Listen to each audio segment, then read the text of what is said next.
Good.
Testing 1, 2.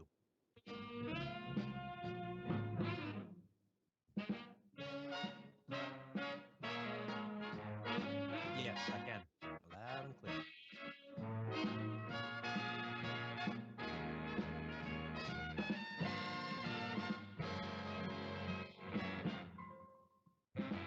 Just give me 1,000 roses, put my heart in beside them, and send them to the one I love. He'll be glad to receive them, and I know he'll believe them. That's something we've been talking of. There may be orange blossoms later. Can't think that there will.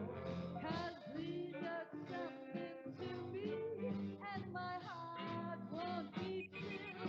Give me 1,000 roses, put my heart.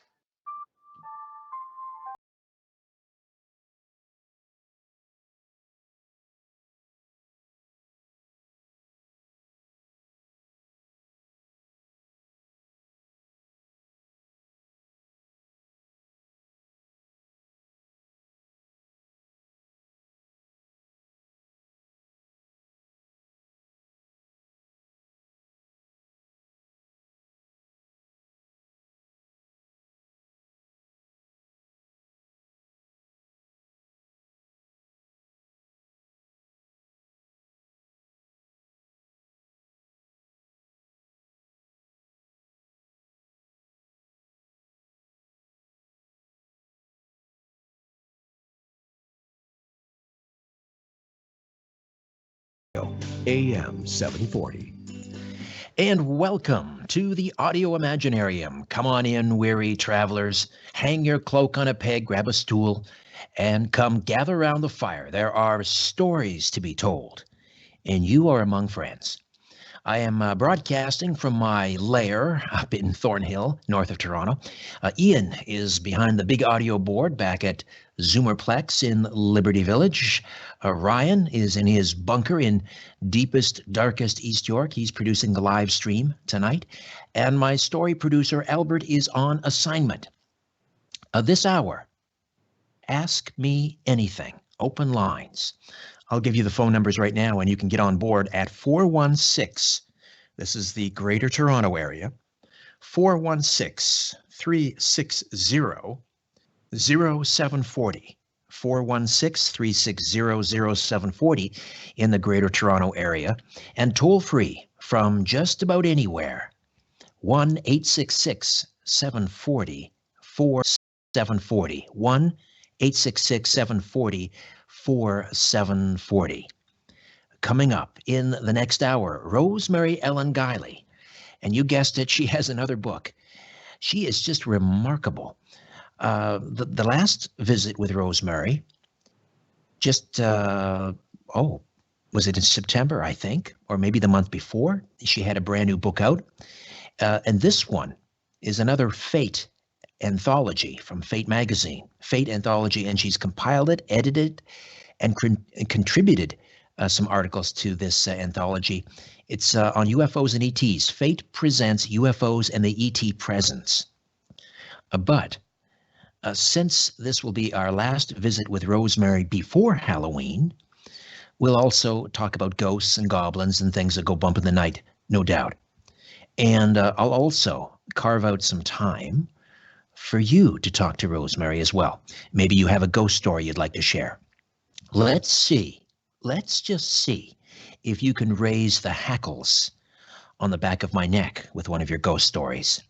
I doubt you'll be able to scare Rosemary. I'm guessing she's pretty much inured to that kind of thing. I would think, but you never know.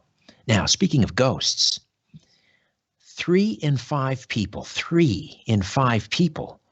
believe they've come face to face with a ghost at some point in their lifetime. And as well as seeing a ghost in real life, 40% of people think their pets have had a ghostly encounter. But people's way of dealing with meeting a ghost aren't far from those in the movies. The typical reactions tend to be fainting, screaming, crying, or running away. I would probably do all 4. Women, despite being more likely to see a ghost by 20%, did you get that? Women are 20% more likely to see a ghost. They're also twice as likely to scream and run away.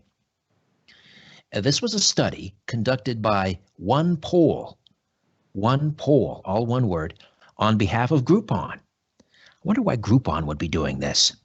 They also found that 1 in 3 people believe their house is haunted. 1 in 3. So we can talk ghost stories if you like, and we'll also pick that up with Rosemary in hour 2. Now I see that creepy clowns are back in the news. Creepy clown reports. This time in Great Britain, there was an incident with a knife-wielding clown over there recently menacing some children. And I'm wondering if this has all been inspired, if you will, by Stephen King's book, It, which came out over 30 years ago. And then, of course, there was the original It movie, which came out in 1990, and then there was the reboot of It, which I think came out last year. Which is scarier, by the by? Which is scarier, the book, the 1990 movie, or the 2017 movie? I've not read the book, nor have I seen the movies, but that might be kind of fun. Why don't we kick that around as well? The scariest movies ever made. The scariest movies ever made. For me, it was actually a trailer, not even the movie. It was 1966. It was a cult classic B movie called The Queen of Blood. Has anyone out there seen that? I haven't actually seen the movie. As I say, I only saw the trailer, and that was enough. This was, who was in that? Basil Rathbone, I think, and young Dennis Hopper, and John Saxon, and Forrest J. Ackerman, who, of course, went on to publish a very famous magazine called Famous Monsters of Filmland, which first started publishing in the late 50s. And Famous Monsters of Filmland inspired countless Hollywood directors, not only in the horror genre, like people like John Carpenter, but people like Steven Spielberg as well were very inspired. Anyway, Forrest J. Ackerman made an appearance in The Queen of Blood.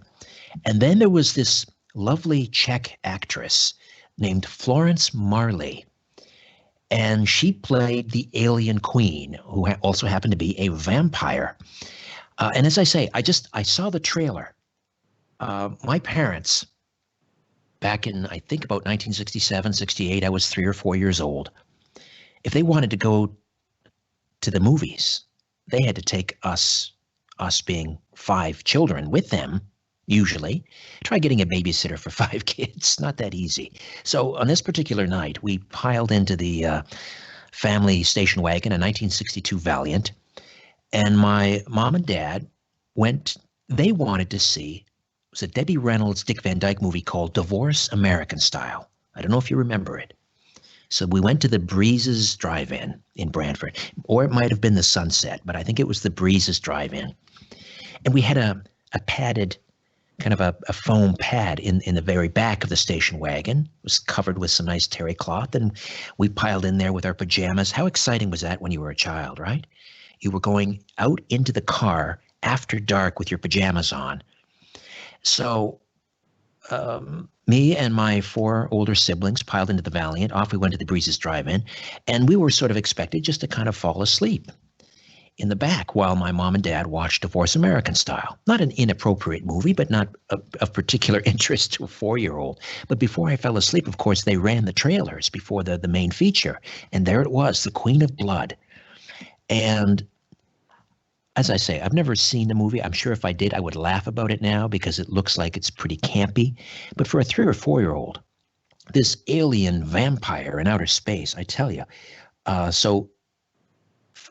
Florence Marley, in her alien queen getup, would haunt my nightmares for the next 25 years.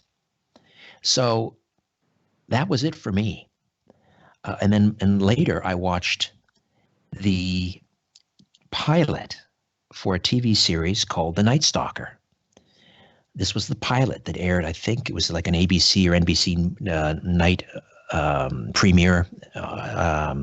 Anyway, it was like a Monday or Tuesday night, and this was The Night Stalker. The pilot episode was about this vampire that was stalking Las Vegas. And I tell you, that was it for me. I was, I think, maybe 8 or 9 years old, 7 or 8 years old maybe. And so my scariest moments on screen actually weren't even films. One was a movie trailer, and the other was a made-for-TV movie, a pilot episode. So maybe we can share your scariest movies as well. Now, we could go in a completely different direction. If you'd like, we could talk geopolitics. I know the disappearance of Jamal Khashoggi is on everyone's mind. And Turkey is saying that a Saudi hit team is behind his disappearance and murder, and that much of his interrogation and torture and murder was recorded on his Apple Watch and uploaded to iCloud, and may have been overheard by his fiancée, who was apparently waiting outside the consulate in Istanbul in their car. She waited out there something like 10 or 11 hours, then came back the next day, and of course, he's completely vanished. And this has far-reaching geopolitical implications. And we can get into that as well. 416-360-0740 in the GTA. 416-360-0740. And toll free from just about anywhere. 1-866-740-4740. 1-866. Let me try that again. 1-866-740-4740. Now, I want to also, because I've neglected this, and I hope you'll all forgive me, all of you in the live chat. It's been a while since I've acknowledged you, and I apologize for that. But I just, it's been a while actually since we've had the live stream. We did it last week, and then before that, it had been a while. But I just wanted to say and acknowledge some of you who join us in the live chat at the YouTube channel. Brown Dwarf. Now here's one, Charmaine Lautriette. I hope I'm not mispronouncing that. And Charmaine is checking in from South Africa, where it's almost, well, it's after 5 in the morning. So Charmaine, great to hear from you. Thank you. And let's see, we have George Barry in Omaha, Nebraska. Who else do we have? Gianni Marmerstein. Hello, Gianni. Kenny Poison in Colorado Springs. Redcap Goblin. Let's see. Raz2 checking in from the UK. Gord Oland. Gord joins us every week. You Betcha joins us every week. Great to hear from or to see both of you. Luna Luna is beautiful this evening. Sorry, but that's from VC. Who's Luna? Not sure. Oh, VC in the Carolinas. Let's see, who else do we have? Gang of Four. Baji Kimran. Hello, Baji. All right, I'll try to. John Schwartz. Hello to all of you. Great to have you on the YouTube live chat. Incidentally, please check out the YouTube live channel. And if you haven't already, please hit that red sub button. Ryan back in East York in the bunker, I think, what are we, around 11,400 subs. So let's see how quickly we can get that up to 12,000. And just a reminder, my podcasts, of course, Conspiracy Unlimited. Conspiracy Unlimited. New episodes drop every Monday, Wednesday, and Friday. Monday, Wednesday, and Friday. And you can go to conspiracyunlimitedpodcast.com. conspiracyunlimitedpodcast.com to listen and subscribe. And don't forget about the Rock and Roll Twilight Zone. If you love rock and roll and the paranormal and unsolved mysteries and so forth, the Rock and Roll Twilight Zone new episodes drop every Wednesday. And you can just Google it, or you can go to strangeplanet.ca, strangeplanet.ca, and you can access it from there. And speaking of the website, we are updating it. You may notice if you go to the homepage, we've kind of streamlined it and changed that, put a new coat of paint on the old website, and the actual radio page, the page for the Conspiracy Show, that is going to be updated, streamlined, modernized, and made far more mobile friendly in the days and weeks ahead. So if you haven't already done so, check out strangeplanet.ca. One more announcement before we head into a break, and that is a live event that I'm hosting Saturday, October the 20th. Saturday, October the 20th, the discoverer of reverse speech, David John Oates. He's coming to Toronto, actually for 3 dates, the 18th, 19th, and 20th of October. But I'll be hosting on Saturday, October the 20th. You'll get to meet David John Oates. I'll be there. He's going to try and solve the JFK case using reverse speech. You can meet him and learn about this remarkable discovery, reverse speech, hear it firsthand. And also, this is happening at the Greek Orthodox Church, Metamorphosis Greek Orthodox Church in Toronto, 40 Donlands Avenue. 40 Donlands Avenue, right across from the Donlands subway station in Toronto. And October 18th and 19th, it's 7 to 9 p.m., $10 at the door. That's October 18th and 19th. That's 7 to 9 p.m., $10 at the door. And then on the 20th, Saturday, October 20th, I'll be hosting, and that is $15 at the door, 2 to 5 p.m. Hope to see you there. For more information, go to reversespeech.com. This is a presentation of Crime and Trauma Scene Cleaners. New sponsors. Glad to have them aboard. All right, open lines when we come back. The Conspiracy Show. My name is Richard Serrett. When you look at the sky, ever wonder if someone's looking back? This is The Conspiracy Show with Richard Serrett from Zoomer Radio. To speak with Richard live, call 416-360-0740 or toll free at 1-866-740-4740. The Conspiracy Show with Richard Serrett is brought to you by Crime and Trauma Scene Cleaners. Hi, this is Stevie Wonder, and I want to personally invite you to my party. Hi, it's your old buddy Richard Serrett, host and creator of The Conspiracy Show. I have news. We're now on Patreon. Now, I've put this off as long as I can, but now I need your help, and that's why we've joined Patreon. You know, I have a small and very dedicated team of volunteers. Maybe you've heard of them. Albert Vinzel, my story producer, and Ryan White, my live stream producer. They come in every week without fail and work for nothing because they believe in the show. And I know you do too. So, I hope you'll consider becoming a donor. A small pledge of $10, $20, or maybe even $50 a month will help us out enormously. I would be eternally grateful. My pledge to you is that we'll continue to follow the truth wherever it leads. Please check out our page at patreon.com/The Conspiracy Show. Again, thank you. Generation are common vision problems as we age. What remedies do you suggest? Steve, there's two main things you want to do. Combat oxidation in the eye and increase the blood flow. That's what exercise and a diet high in antioxidants can do. And of course, we also know screen time on electronic devices has its own set of problems, doesn't it? Well, tech devices emit blue light, and that also plays a role in degenerative eye conditions. My recommendation, add lutein and astaxanthin to your diet.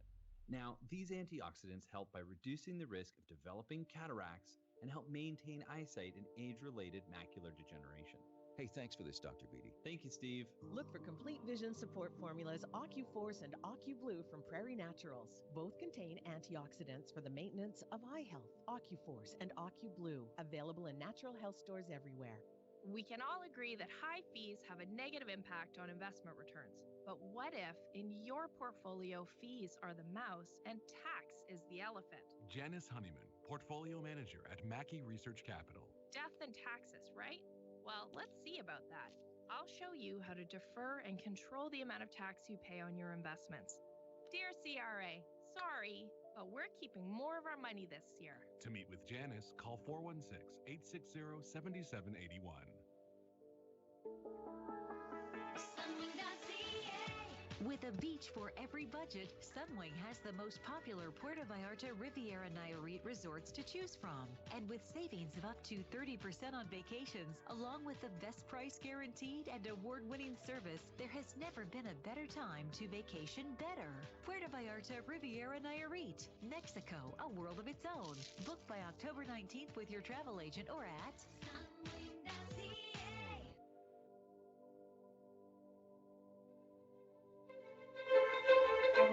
Curiosity, or did the devil make you do it? Whatever the reason, welcome back to The Conspiracy Show with Richard Serrett from Zoomer Radio. To talk to Richard, call 416-360-0740 or toll free at 1-866-740-4740. All right, welcome back indeed. And this hour, open lines, ask me anything. And let's see, we are going to start with, I believe we have, is it Ray? Rob. Rob is in Scarborough. Rob, good evening. Welcome to The Conspiracy Show. How are you, my friend? I'm okay, Richard. How are you? Terrific. Thank you. I love your show. I appreciate that. Yeah. Anyway, I had Twittered years ago about getting what I thought was hit by an energy weapon on the beach in Toronto. You thought you were getting hit by an energy weapon? I absolutely was, as far as I'm concerned, was hit by an energy weapon. I was knocked over. I was rollerblading. And I had tweeted you about this, and you had answered me and asked me how I was. I ended up getting surgery because of it. Oh, wow. So this would have been, so you're rollerblading, this is along the boardwalk? Is this like Kew Gardens? Yes, or along the concrete. However, there was no one there. It was early in the morning, and there was a police SWAT unit. And this was around when the G20 was happening. So they were, I guess, testing their weapons. I don't know. And I mean, this is the Conspiracy Show, so I have no proof. However, I'm a good skater. I felt like I was hit with a 6x6 piece of wood, and I was knocked flat right out, and ended up surgery on my neck because of it, and I still have nerve damage to this day.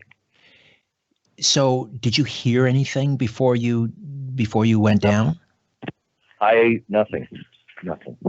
It was just so quick. And then when I was in pain, it was, calling for someone, I looked up and they were gone. There was no one around, and the police, the thing was gone. It was gone. Did you black out? For a second or two, I did, yes. Did anyone come to your whiplash thing? Pardon me? Did anyone come to your assistance? No. I laid there for about 15 minutes, got up, and walked my bike back home. and then went to the doctor. Found out that I had it was a form of whiplash. Sure. Yeah. So what do you think it might have been? Some sort of a microwave weapon? I really couldn't say. I mean, I heard about the G20 and the weapons that they had apparently on hand. You know, there was the sound weapon, but I knew, I could just tell that they had other things also. Right, the sound cannon. Right. Because of the characters that were involved with the G20. Mm. And I don't mean the people on the street. I mean, the powers that be, so to speak. Now, was there anyone else around you? Because that type of weapon, these are sort of non-lethal weapons, supposedly, although I'm sure you don't look at it that way. Yeah, but they're somewhat indiscriminate, one would think, at this point. So if there were other people around, you would think they would have been knocked over as well, but there was no one around at the time. There was no one around. It was early in the morning. Very early in the morning. And I also wanted to ask you, how do you decompress all of this information that you get in your head? I mean, I'm a bit conspiracy theorist myself, and I just, I listen to your show, and at the end of the night, I have to decompress. I can't imagine how you do it throughout the years. Well, I think I've made this point a number of times. I don't consider, even though it's called the Conspiracy Show, I don't consider myself to be a conspiracy theorist. I certainly think a number of conspiracies have a great deal of validity, others not so much. But the key for me has always been to compartmentalize. I don't live it. I talk about it for a living, but I don't live it.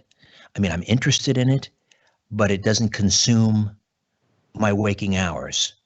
I have, a lot of other things that sort of keep me busy throughout the day, throughout the week. So that's the key. I had a colleague in this town who not only talked about it, but he lived it. And he walked the walk and he talked the talk.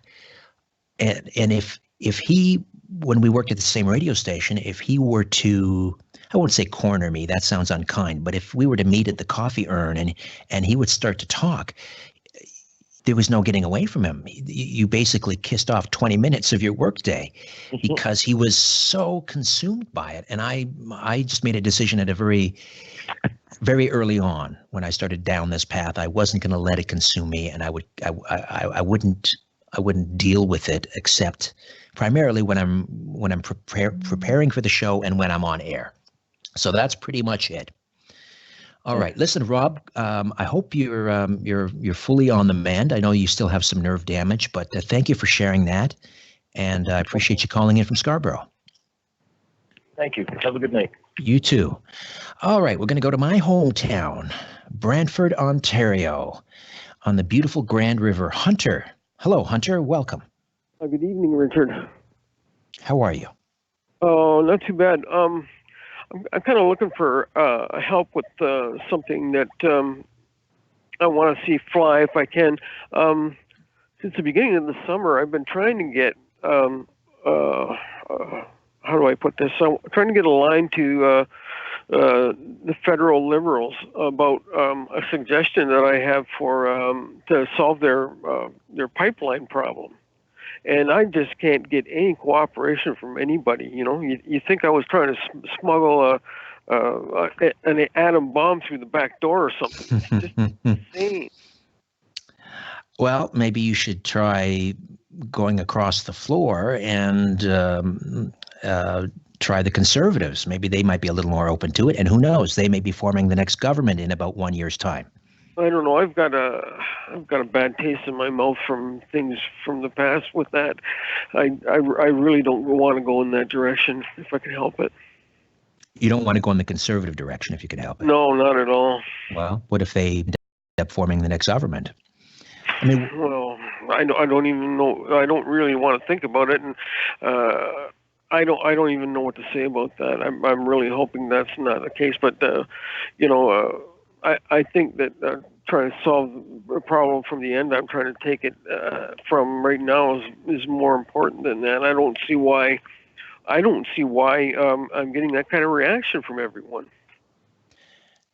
You're not sure why you're not being listened to? I mean, is that a rhetorical question? It's Is that a insane. rhetorical? Well, no. I mean, that's pretty much how it goes, isn't it? Once they get in power, they're not really interested in listening to us. But I'll tell you one thing about the pipeline. I think it's ridiculous. Here we are in 2018. The fact that our energy resources, we have something like 100 times U.S. oil in the ground. 100 times. We should be an energy superpower. The fact that we do not have a pipeline stretching from the West Coast to the East Coast, to me, is just mind-boggling. I mean, I don't care who's in power. The fact, that they can't get that done, it should have been done 50 years ago. I just think it's a joke. It's a joke. Anyway, good luck. Just keep hammering on that door. Maybe someone will answer.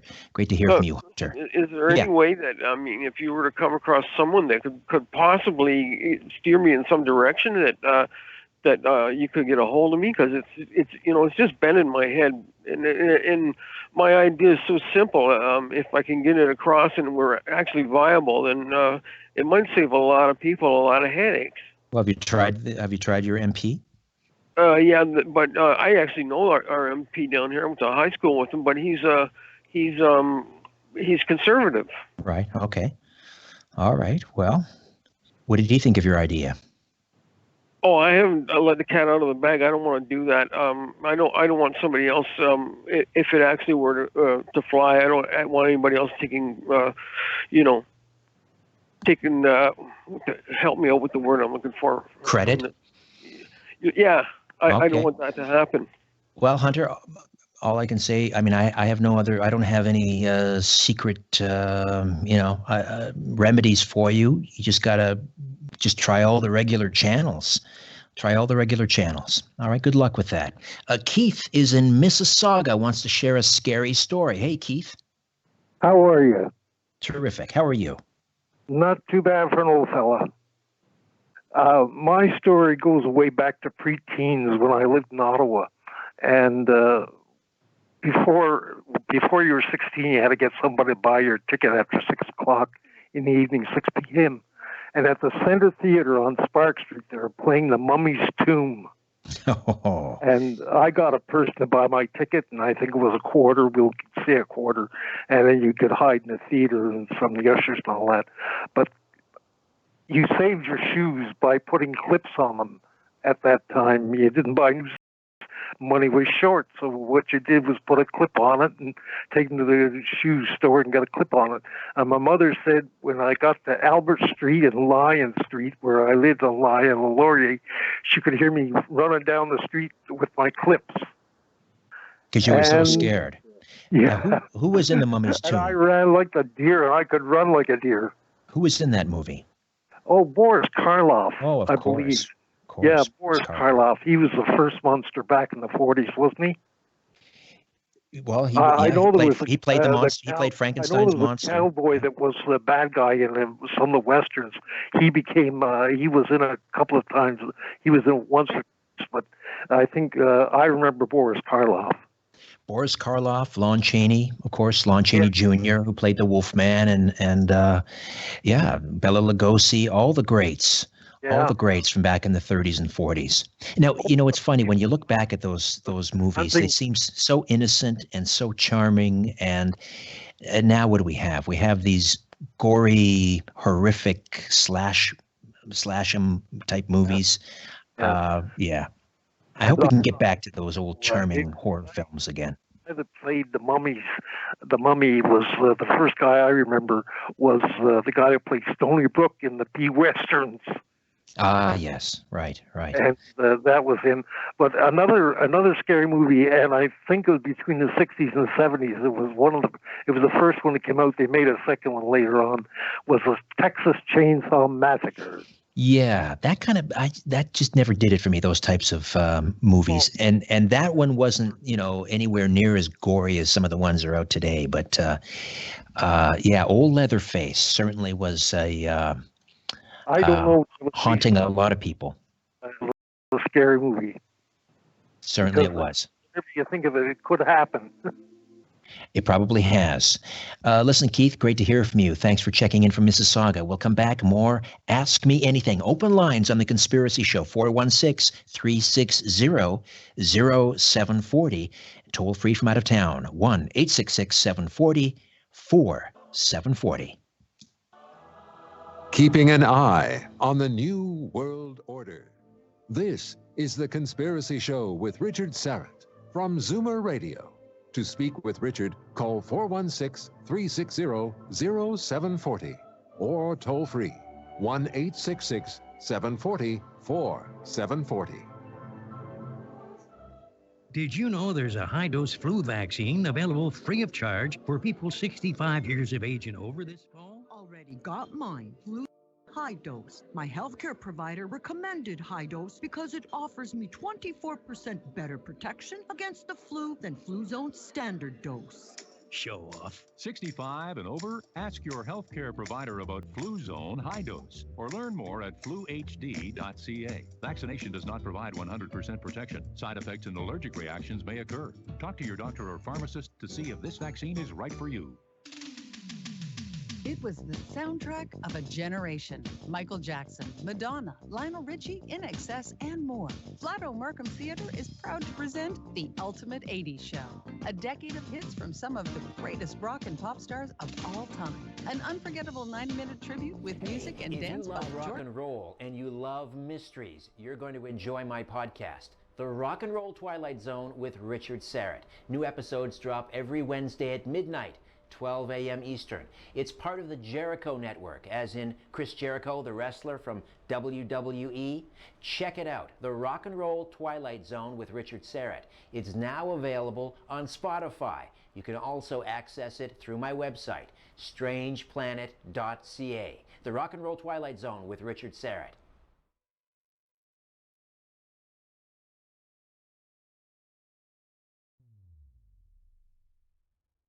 Today, or call your travel agent. Wish you could feel calm and focused? Now you can get daily support for mood, energy, and concentration. New Calm Balance is a supplement with balancing, calming nutrients, including natural calm magnesium. Just add hot water, let it fizz, and drink day or night. Naturally berry-flavored Calm Balance. Get yours where Natch products are sold, or go to naturalcalm.ca. Natural Calm. Proceeds go to organicsfororphans.org. If it takes 30, 60, or 90 days, we won't give up on them, because you haven't. Greenstone Muskoka is a 43-acre residential addiction treatment center on Lake Muskoka. Greenstone has the experience it takes to successfully treat addiction and mental health disorders, tailoring treatments to the individual and treating residents like human beings. Search online, Greenstone Muskoka, and discover what it takes to help someone you love. Luxury rental lofts are coming soon to the historic Batashu factory, just 15 minutes from Prince Edward County.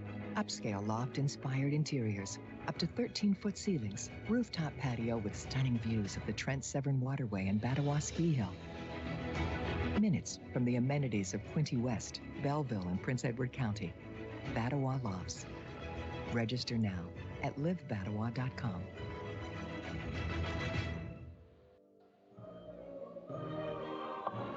The truth is not out there. It's right here. The Conspiracy Show with Richard Sarrett from Zoomer Radio.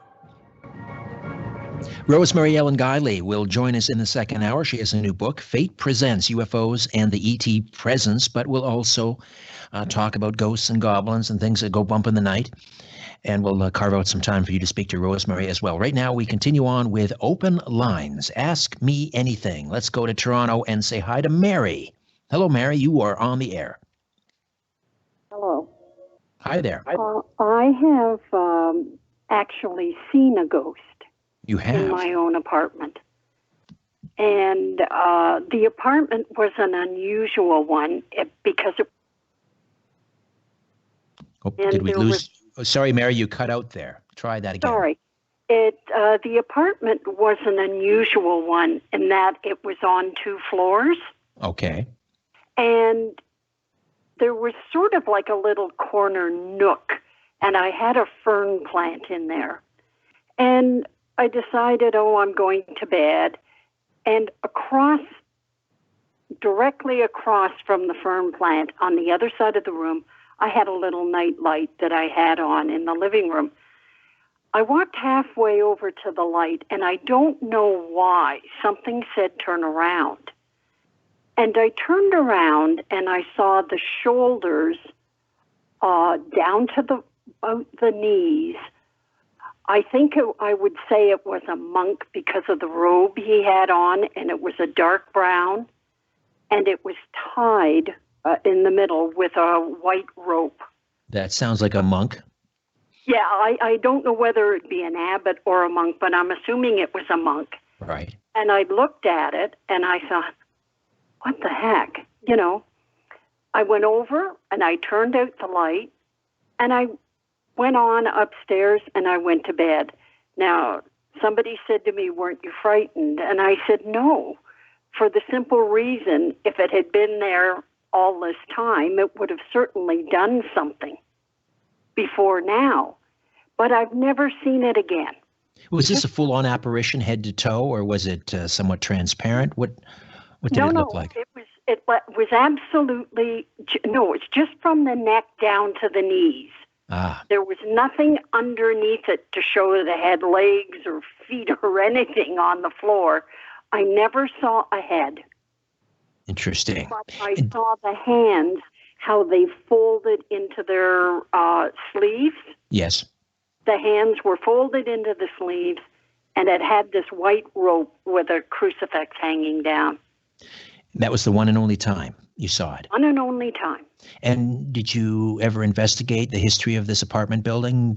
Was it sitting on a monastery or a church or something? Oh, I'm right downtown Toronto, right in Cabbagetown. So I don't know where or how or what. As I say, it was a one-time thing. Well, what do you think of this poll that came out? Groupon sponsored a poll. 3 in 5 people believe they have come face to face with a ghost at some point in their lifetime. 3 in 5. I do believe that. That's 60%. That's the majority of us, 60%. And I do think there's something out there, and what it is, I don't know. But I do think there is something out there. I really do believe a lot of things happen simply out of coincidence, but there are other things that just can't be explained. Right. I was speaking with Jim Elvidge, who has been with me many times. He has a new book out. He'll be on the Conspiracy Show in the next couple of weeks. He wrote a book called Digital Consciousness, and this isn't his new novel idea, but he certainly believes there's a possibility that we are living in a computer simulation, that what we think is reality is in fact it's a simulation. It's digital, and that this may explain a lot of paranormal activity. There's nothing paranormal about it. It's just sort of the blending together. Like in a video game. Or it could be a glitch. A glitch, exactly. I was just going to say, in a video game, you get a glitch occasionally, and this might explain what that is. But that also goes to, that's just another way, I think, of saying that there's another dimension we certainly are not aware of. Well, I think most theoretical physicists would agree with you that there are at least 12, I think the last count, at least 12 hyperdimensions. Yeah. Now, the question is, what inhabits those dimensions? And do we really want to know? Part of me does. Part of me does. I'm curious enough to want to know, but also I think wise enough to stay as far back as I can. You got that right. Mary, did you have a scary movie you wanted to mention? Yes, I did.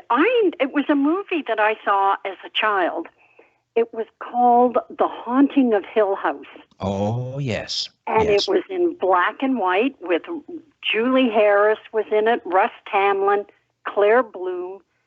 And the funny thing about this, it came on Sunday night at 9 o'clock when they used to have Sunday night movies at that time.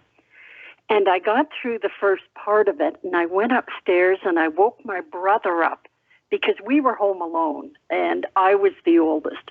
I woke my brother up and made him come down and watch it with me. So Right. I was sitting on the living room floor. He was lying just across in front of me, and we're watching this. Then when a commercial break came on again, he went upstairs and got my younger sister, woke her up, brought her down. She was sitting behind me, and there's this one part where the wall, a door in the wall opens, and you see a face. Yes. And it's really just a human face, but you see it. My sister almost ripped the skin off of the back of me. Oh, because dear. it frightened her so bad. We all gave up after that. We never really saw the end of the movie, but I actually have it on a DVD, and you never see what was really haunting. Right. They were very clever that way back in the day when they made movies. It was more suspenseful. Like you say, you never actually saw the monster or you didn't have to see the gore and the blood. That's all sort of gone by the boards, unfortunately, that kind of movie making. But the haunting of what was it called? Yes. And that was about a team of investigators who went to this house. Correct? Paranormal investigators. Right. There was a remake, I think, with Liam Neeson, if memory serves. It wasn't as good. All right. Listen, Mary, great to hear from you. I got to run. We got a break. Well, thank you. We'll come back. More open lines on The Conspiracy Show. If you're sure your phone isn't tapped, call now. 416-360-0740 or toll free at 1-866-740-4740. The moment you moved in. Hey, can't get enough of conspiracy and paranormal talk? Well, you don't have to wait an entire week to listen to me on the radio. I have a podcast called Conspiracy Unlimited, and it drops 3 days a week. Brand new episodes every Monday, Wednesday, and Friday. Conspiracy Unlimited. You can check it out and listen and subscribe at conspiracyunlimitedpodcast.com. conspiracyunlimitedpodcast.com. But it's available everywhere you get your favorite podcasts. You can also access it through my website, strangeplanet.ca. Conspiracy Unlimited. Don't miss it. Raves the National Post. And Newsweek says, Come From Away takes you to a place you never want to leave. Come From Away, now playing at Toronto's Royal Alexandra Theatre. Get tickets at 416-872-1212 or mervish.com. Between pre-dawn practice and perpetual playdates, your vehicle needs to run like the well-oiled kid activity delivery machine it is, no matter the weather. All-season tires start to lose grip around 7 degrees Celsius. Winter tires chosen by a Ford tire expert deliver better grip and braking in cold weather conditions. So though your kid's schedule may seem out of control, with winter tires from Ford Service, your vehicle won't be. Get up to $100 in tire manufacturer mail-in rebates. See store for details. Ford Service. Where to next? The workmanship was excellent. Meticulous. We would definitely recommend them to family and friends. We took the words right out of your mouth. Thank you to these customers and many more. Your votes of confidence are why Royal Home Improvements is HomeStar's award-winning home improvement company and the best of house, the leading online and mobile platform for home remodeling and design. Isn't it the right time in your life for a new great room or a spacious master bedroom? Royal Home Improvements team can take any space and visualize more living, taking it from concept to completion. So dream big with a Royal Home Improvements Home Edition and live better. Looking for a home improvement company? Begin your search at royalhomeimprovements.ca and read what other clients have to say. You'll also discover that seniors never pay tax, and that gets your vote. Give them a call at 416-236-4400. Royal Home Improvements, building trust since 1969. You want the truth? You can handle the truth. The Conspiracy Show with Richard Serrett from Zoomer Radio. To get the truth, Call Richard now at 416-360-0740 or toll free at 1-866-740-4740. Welcome back. Let's say hi to Melanie. Melanie, welcome to the Conspiracy Show. Where are you calling from? The Creemore area. Beautiful Creemore. Mm-hmm. All right. I love that beer. I got to be honest. Yes, it's nice. Free samples. The best. All Anyway. right. What do you have for us, Melanie? I have more stories than I could probably fill in a book, but you just kind of think it's normal. I've had stuff happen since I was in my 20s. So, this particular story in the High Park area when I used to live there, and I guess my son, who was 4, had seen things, and, he was kind of a shy kid, and he'd kind of bury his head in my, we'd be watching TV and kind of bury his head, and I'd say, what's going on? He kept looking in the dining room. And I'd say, what's going on? And he says, well, I see a shadow boy, which is interesting. And I'd say, well, tell him to go away, and that's fine. Well, the next day, of course, it's daylight, and this is after I think my husband had passed, and I have stories from before that, but this is just a particular one. You don't expect a 4-year-old to talk about people in the dining room, and he'd say, they're spacemen, Mom, they're spacemen, and they're in the dining room. So I'd say, well, tell them to go away, because I couldn't see them, and so he'd say no, and he was afraid. He'd hide behind me. So I'd say, go away, spacemen, and then he'd hide behind me, and he'd say, Mom, they're not listening to you. One's got a knife, and he's hitting the other one, and he's going into the floor. Oh, dear. Now, You must have been, were you frightened at this point when he's talking like this? No, because I've had things happen in my life, and I just thought, well, he's just maybe imagining something, or the kids had let him see a Star Trek show or something. I don't know. I questioned them, and they said, no, he doesn't see any scary shows when we're alone with him or whatever. But other things had happened in the house, and I'd had experiences myself, and I didn't really much want to even stay in that house anymore. So I'm telling you, there was one particular story, and I think it was after that point, and I'd wanted to move out of the house, and my husband had passed away from cancer not too long before, a few months before. And I was so tired after, taking care of him, and he'd had issues where he was seeing things before he died, and he was very lucid, not on any drugs or anything like that, but he was seeing people in his room, and he would describe who they were and what they were doing, and it was freaky, and it was freaky for him because he would be afraid, and I'd say, well, we're going to have to start putting something on the wall saying in the name of Jesus, or whatever. Right. And I'm not particularly a religious person, but very spiritual. Anyways, he did pass, and I had been thinking about moving up to the Creemore area. And I guess I'm resting. It's the evening. I'd gone to bed, and I'm resting there, and you're thinking about what you're going to do the next day and laying there very comfortably. And all of a sudden something shoves, and I mean shoves, one leg into the other. I mean, my knees banged. And I thought, okay, it's going to be one of those nights, because I'd had issues before where you get a little push or something. Right. So I laid on my side, and I thought, I'm just going to ignore that. And then I get a shove right in the shoulder, pushing me. And I thought, it's not your imagination. I mean, when you're getting pushed. And when the leg goes bang to the other leg, you think, well, did I just jerk or something like that? Right. Almost going to sleep. But I wasn't. So I'm laying there on my side thinking, I'm going to ignore this. And I'm laying there on my pillow when I realize the pillow next to me, and which I'm not touching, is going right up on its end. Oh, where dear. Almost my nose.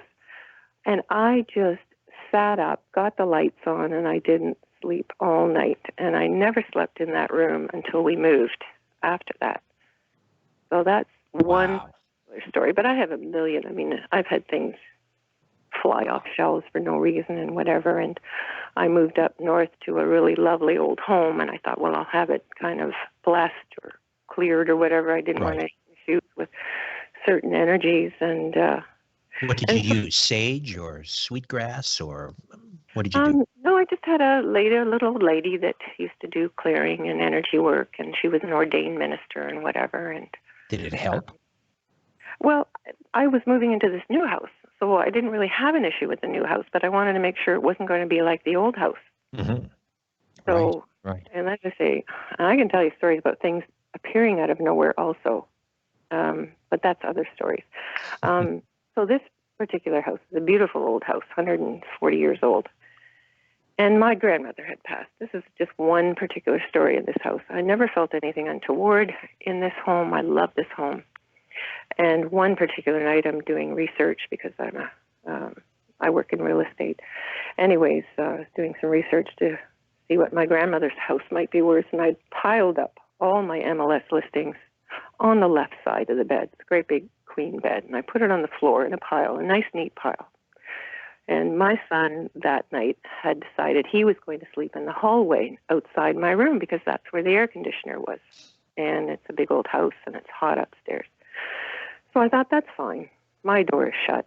And I wake up thinking I hear footsteps in the hall. And I thought, well, he's not up, is he? So I thought, no, just go back to sleep. It's nothing.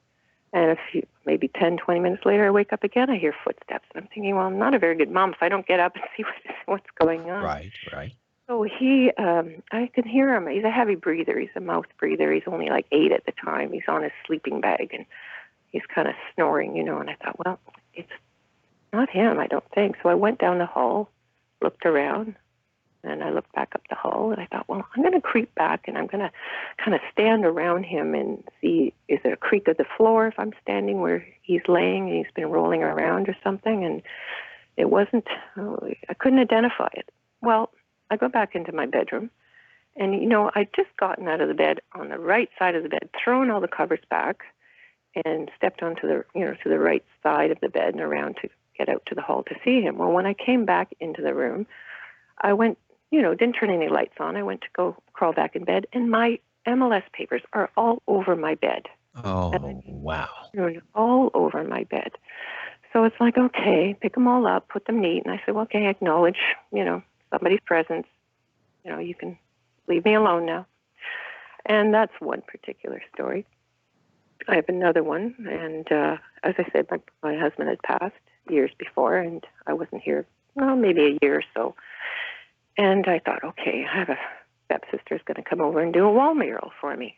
And I thought I might as well tidy everything up. So I had made my bed, and I put my shams up and a special 2 little pillows that I have. And I have a little teddy bear that I used to call Danny Bear after my husband. Anyways, he never liked that bear. But anyways, I'm going to set the shams up, and then I'm going to set the 2 white pillows up, and I'm going to put Danny Bear in the middle. Bed's all neat, nice big comforter, like a thick duvet. And I went into my son's room, and I said, you have to get up. He's about 5. I said, you have to get up and make your bed. I said, my stepsister's coming, and you got to have the room neat. I want to show her the house. Well, that's fine. I thought, oh, darn, I forgot something off my night table. So I got stuff in my arms and whatever, but I'm going back into the room to pick something off my night table. And I thought, well, what's this? Something strange. My Danny Bear was at the bottom of the bed. The pillows were strewn around the bed. And there was an impression in the duvet, like of a body.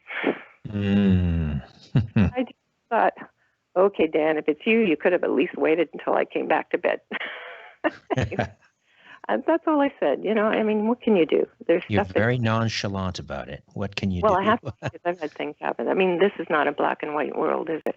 No, indeed. Listen, Mary, those are, Melanie, my apologies. Those are amazing stories. And you are so sincere, and I believe you definitely experienced something. Thank you for sharing. I appreciate it. I hope you'll call again sometime. Melanie up in Creemore. Let's say hi to Baji in Ohio. Hello, Baji. Hello, Richard. I wanted to ask you a question. I want to know if you think that the world will ever come to an end, and if so, will it be because of disease, famine, bad governments, and if so, could it happen very soon? Well, I do believe in the Bible. I do believe there will be, an end times, but not the end of the planet, not the end of humanity, just the end of, the present order, if you will. That'll come to an end. I don't, is it very close? That's that's impossible. I don't like to get into a guessing game. Every other week there's somebody claiming the end is nigh, and they've been doing that for probably since the Middle Ages. No, you know what? I'm actually quite positive about the future, at least the immediate future. Let's say the next couple of 100 years. I think technology, although I have to say I am a little concerned about artificial intelligence. If we can get a handle on that, I think we'll be okay. But I think ultimately technology is going to solve most of the world's major problems. So I'm kind of bullish on the future, to be honest with you. That's not to say at some point, again, as a Bible-believing Christian, there will be an end times, there will be a tribulation, there will be an Armageddon, there will be a second coming. But that's, me talking from the pulpit. But I hope that answers your question. How about you? Thank you. I think it'll happen, but I'm having a hard time deciphering if I think it's soon or not. The Bible talks about when Israel would be reestablished as a nation, it was sort of usher in the end times, but that has been 70 years, and 70 years is a long time. Yeah. And so while I see it happening, I'm not sure if it's going to happen soon. Well, we're supposed to behave like it's imminent. That's the main thing, right? We have to prepare. True. Baji, thank you. Great to hear from you. Nice talking to you. Baji in Ohio. All right, let's say hi to, do we have time to squeeze in one? Oh, I don't think we do. Ian, back in studio, do we have time? Probably not. Well, there's the music. That answers that question. All right. Rosemary Ellen Guiley joins me next. She joins us next to talk UFOs and ETs and a ghost story or two, I'm sure. The Conspiracy Show. Back with more in a moment. Don't go away.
And for a complete list of affiliates, go to strangeplanet.ca, then find the Conspiracy Radio program page, and right up in the top corner, you'll see affiliates. Just click on that. Howdy to those of you listening via the Conspiracy Show app and the Zoomer Radio app, both free downloads. Hi to those who listen and watch on the live YouTube stream. And again, please visit our YouTube channel and hit the red sub button. And of course, hello to all of our regulars who join us in the live chat, wherever and however you're listening. I bid thee the warmest of welcomes, and I thank you for your fine company. All right, we are going to talk UFOs, we're going to talk ghosts, and we're going to open up the lines and make them available to you as well. Rosemary Ellen Guiley is here for the full hour. She's a best-selling author, researcher, investigator in the paranormal, metaphysical, and related fields, including afterlife studies, spirit communication, cryptids, alien contact, and the interdimensional aspects of our extraordinary experience. She has more than 65 books published on a wide range of topics, including 9 single-volume encyclopedias and reference works. Her work is translated into 17 languages, and she has worked full-time in the field since 1983. Let me just give you a sampling of some of her work. Haunted by the Things You Love, Ouija Gone Wild, Dream Work for Visionary Living, Black Mirror Scrying, Calling Upon Angels, The Zozo Phenomenon, Demon Haunted, True Stories from the John Zaffis Vault, The Road to Strange, Werewolves and Dogmen, Guide to Psychic Protection, and more recently, another Fate magazine anthology on the afterlife. And her latest is another Fate anthology. This is Fate Presents UFOs and the ET Presence. The website, visionaryliving.com, visionaryliving.com. Rosemary Ellen Guiley, welcome back to The Conspiracy Show. Hello. Hi there, Richard. Always a pleasure. Indeed it is. It's been a while since you've written a book about UFOs, hasn't it? Well, actually, I had a book, The Road to Strange, UFOs, Aliens, and True. High Strangeness, which came out in January. That's right, These yes. 2 books mark my first books in the UFO field. I've written about UFOs in books, and I've done articles, but I'd never done dedicated books to the topic. And I'm very pleased to bring both of them out. The Road to Strange has been a big hit. It landed on the Amazon category bestseller list, and the Fate anthology, UFOs and the ET Presence, just came out about 2 or 3 weeks ago, and is the first of several volumes dedicated to UFOs. Fate magazine published more on UFOs than any other topic in its entire history, and there's just a wealth of material. And they just recently celebrated their 70th anniversary, did they not?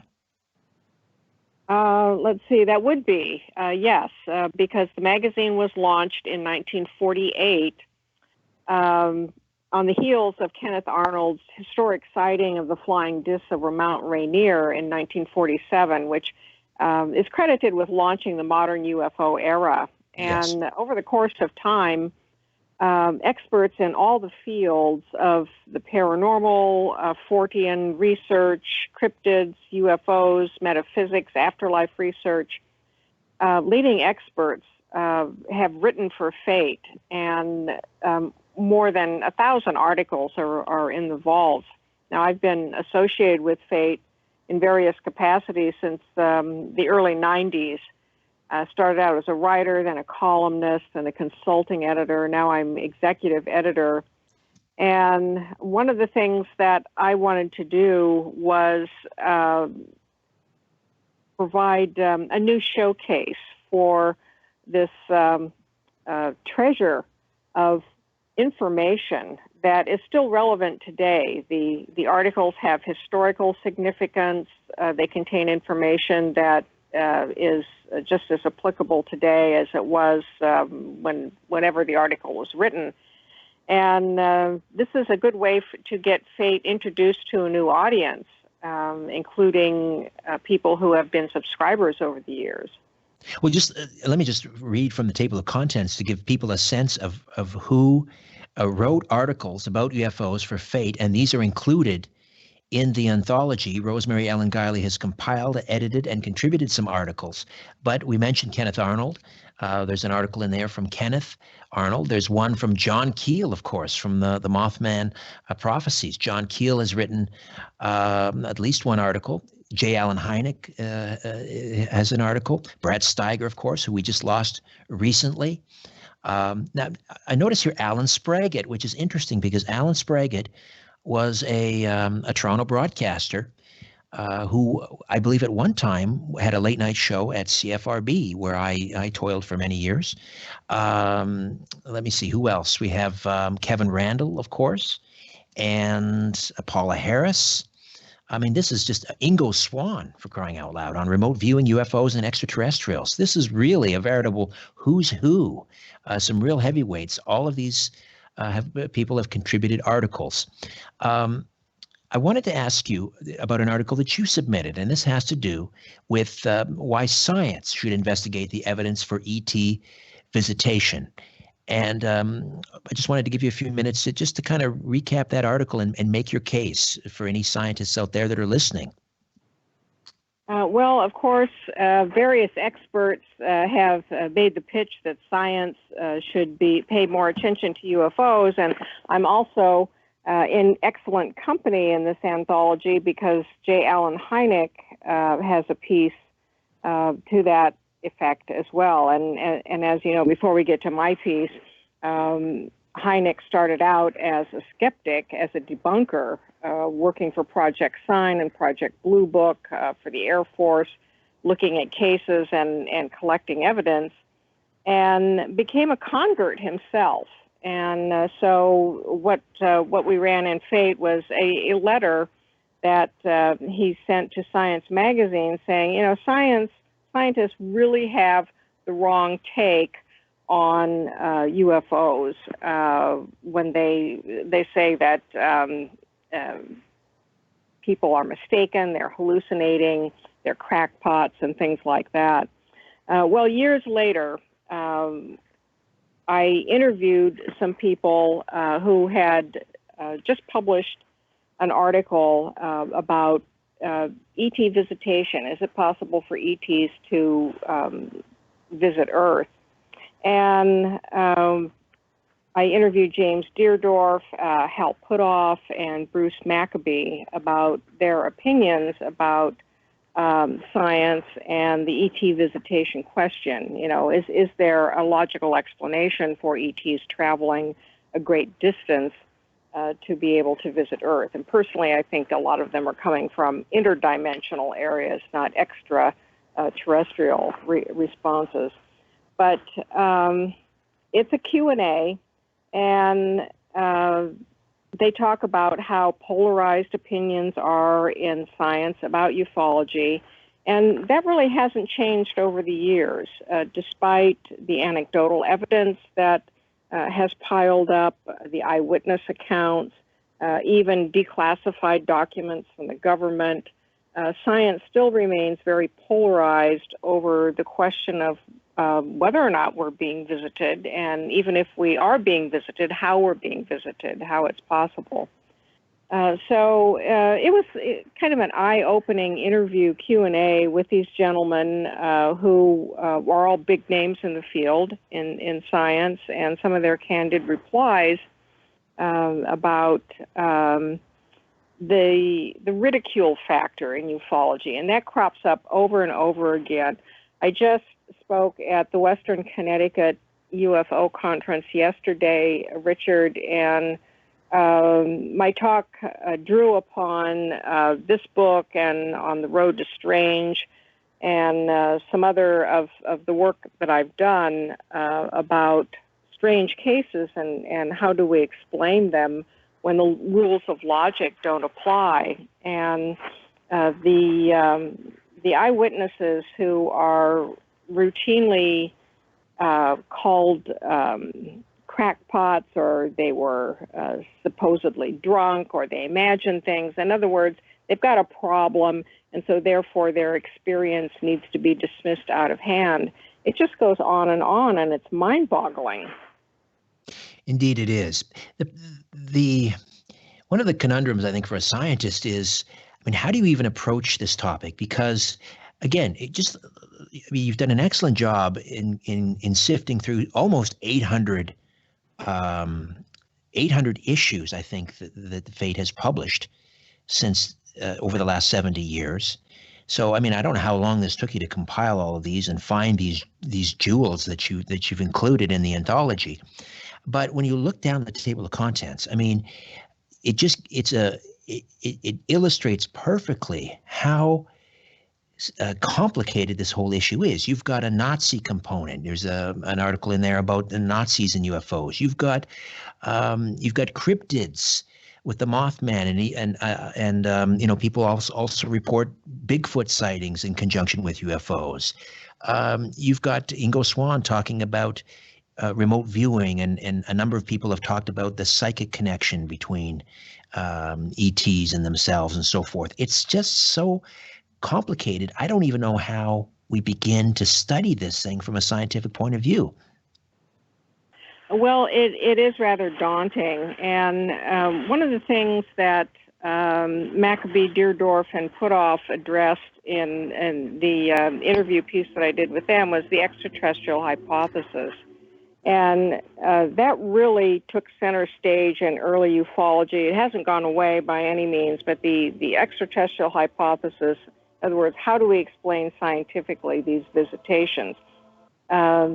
Because the assumption was made that we're being visited by beings from other worlds that are at a great distance from us. So how do they travel, essentially, maybe even millions of light years? Exactly. Rosemary, I've got to jump in here. Pardon the interruption. We'll take a timeout. We'll come back and we'll get back to that alien hypothesis. Rosemary Ellen Guiley has compiled, edited, and contributed to a Fate magazine anthology on UFOs called Fate Presents UFOs and the ET Presence. Back with more in a moment.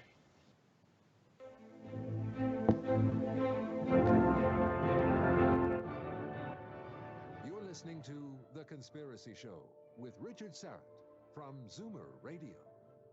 The Conspiracy Show with Richard Serrett is brought to you by Crime and Trauma Scene Cleaners.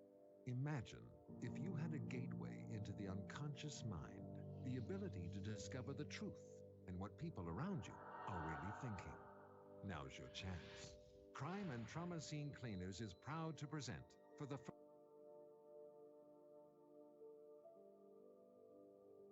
Hi, it's your old buddy Richard Serrett, host and creator of The Conspiracy Show. I have news. We're now on Patreon. Now, I've put this off as long as I can, but now I need your help. And that's why we've joined Patreon.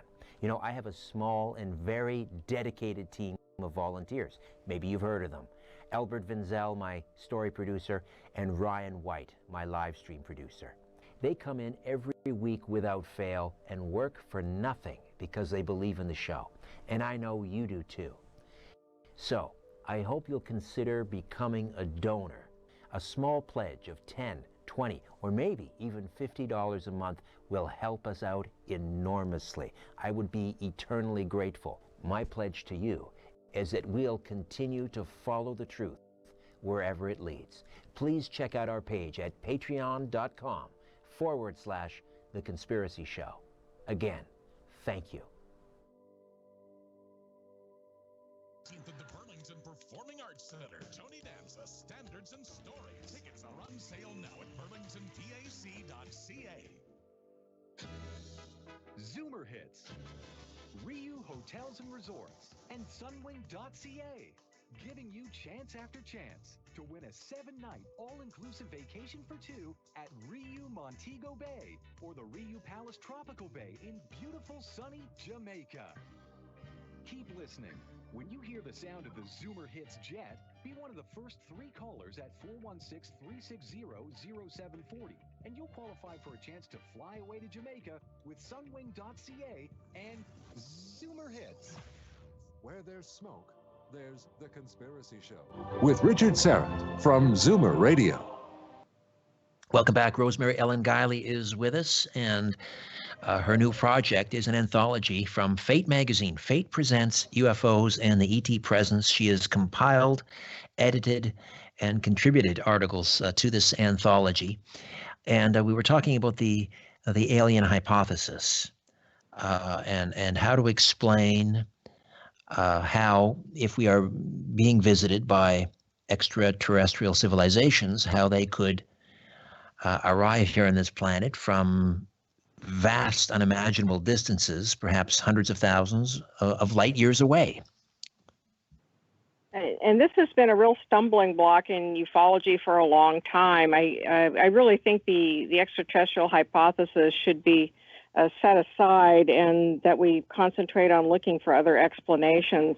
Now, in the interview I did, Hal Puthoff opined that perhaps we might get somewhere with SETI, the search for extraterrestrial intelligence, but the legs have been cut out from under that. It's lost a lot of funding, and there just wasn't a continued initiative along those lines. More likely, most of our experiences are interdimensional rather than extraterrestrial, and we might be able to find explanations for that with the new physics, with quantum physics, rather than looking at things conventionally. Do aliens travel in a craft, and so therefore how fast do they need to go, and do they find wormholes?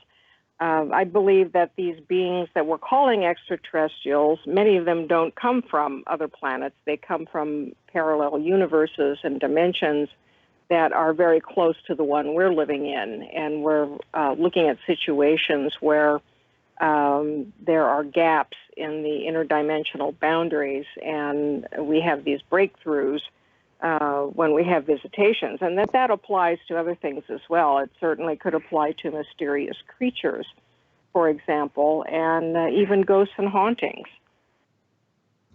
Yes, you've often talked about how there is probably underneath all of these paranormal, supernatural experiences, including the UFO phenomena, there is probably a common denominator. Well, the common denominator, I think, is consciousness, and there is something that requires a triggering of something in our consciousness for us to have these experiences. And when we look at the patterns of experiences in individuals, there are people who have more frequent experiences and more dramatic experiences than others. That certainly applies in ufology. People who have frequent sightings of craft, or they're targeted for abductions, and then other people who don't seem to have any sort of experiences, even sightings of mysterious lights in the sky.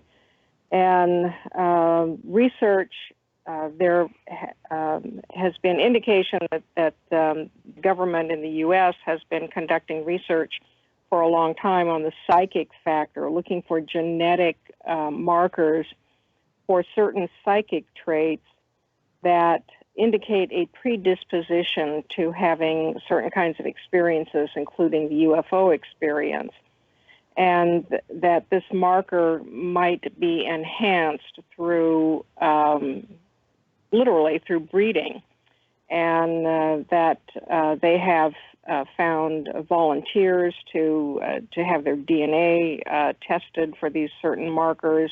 They seem to run in families.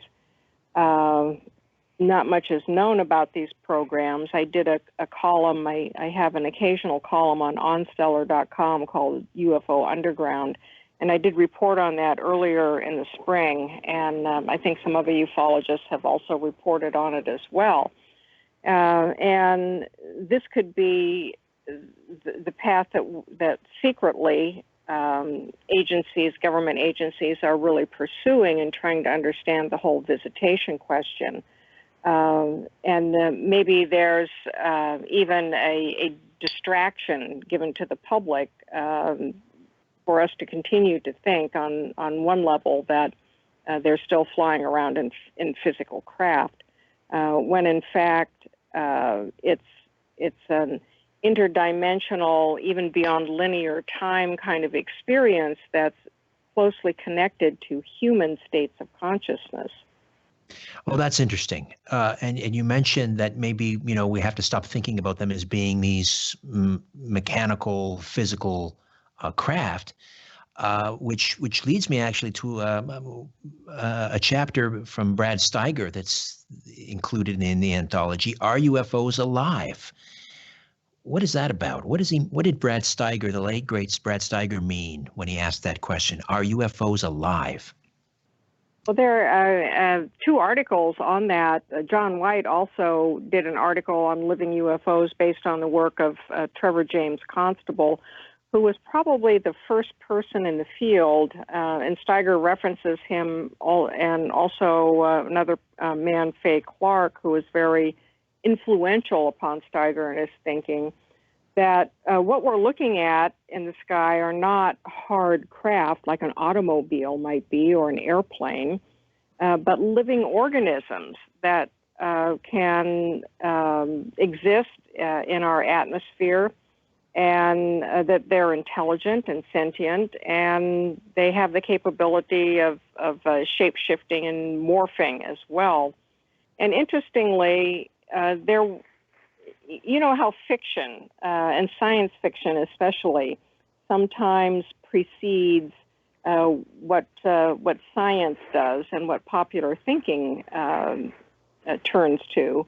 And in 1913, Sir Arthur Conan Doyle, who everybody knows from the Sherlock Holmes mysteries, yes, he also wrote on vampires and a lot of other phenomena, but he published a story called The Horror of the Heights, in which he describes living organisms in the sky that were very similar to what Trevor James Constable was talking about. And here's a work of fiction. And I do believe that fiction writers often get an idea from maybe the great Sargasso Sea out there of things that wind up being documented by researchers as physical fact much later on. But Steiger also was interested in that about, or at least some of these things that we're calling craft.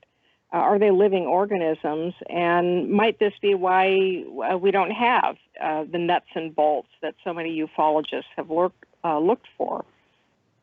Well, Jesse Marcel Sr. thought he was handling some of the nuts and bolts of a downcraft, which brings us to, of course, you can't have an anthology about UFOs without talking about Roswell. And there's an interesting article submitted by Kevin Randall about an interview he did with Phil Kaufman, who was stationed at Roswell, I guess Army Airfield, and may have borne witness to the actual crash of at least one flying saucer near Roswell, and then perhaps also was involved in the retrieval. Can you kind of walk us through the chapter and the discussion with Phil Kaufman?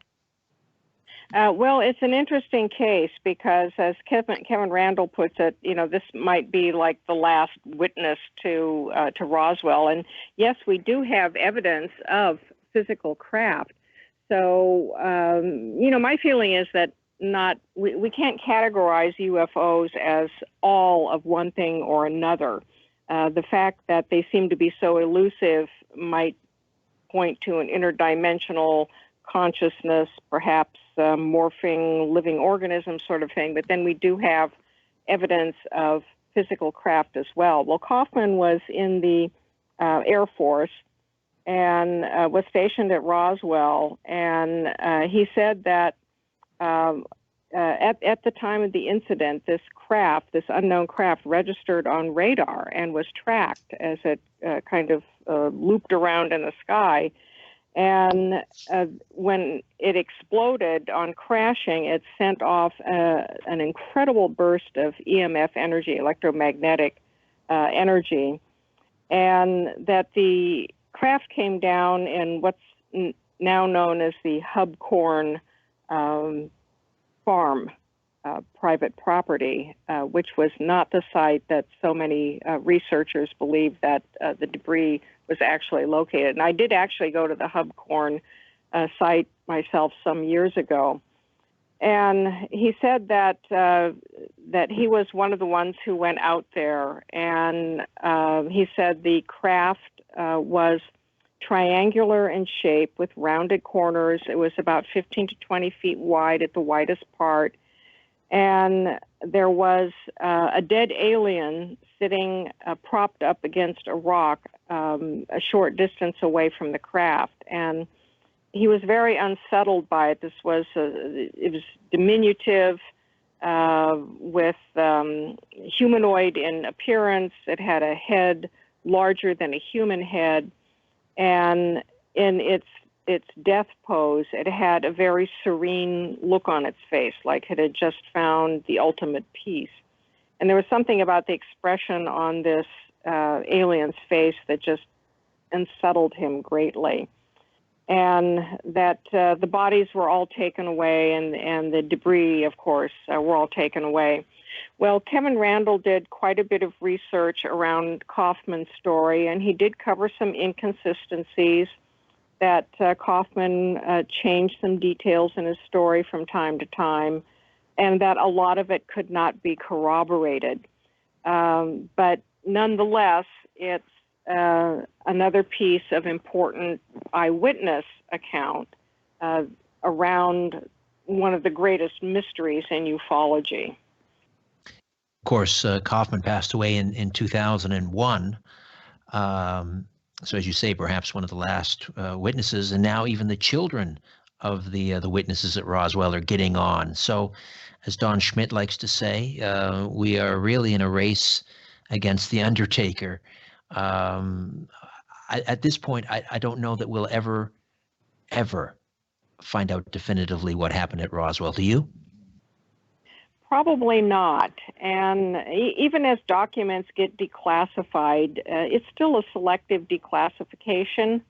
And I think that we're allowed to know what government agencies want us to know in many of these cases. And we may never find out the real truth. We have compelling testimony from people who say they witnessed at least pieces of what went on, and there's really no way to prove or disprove their testimony.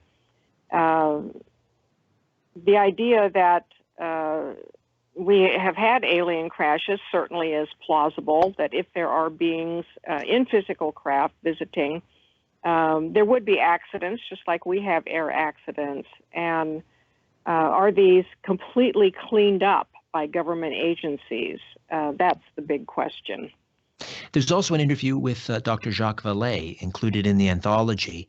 And it's interesting because he has sort of reemerged on the scene after, I'm not sure how long, maybe a decade away. He started showing up occasionally at UFO conferences again. Tell me a little bit about the Vallee interview that's in the anthology. Well, one interesting thing about Vallee is that he did evolve, or I should say he has. He has evolved in his views about UFOs.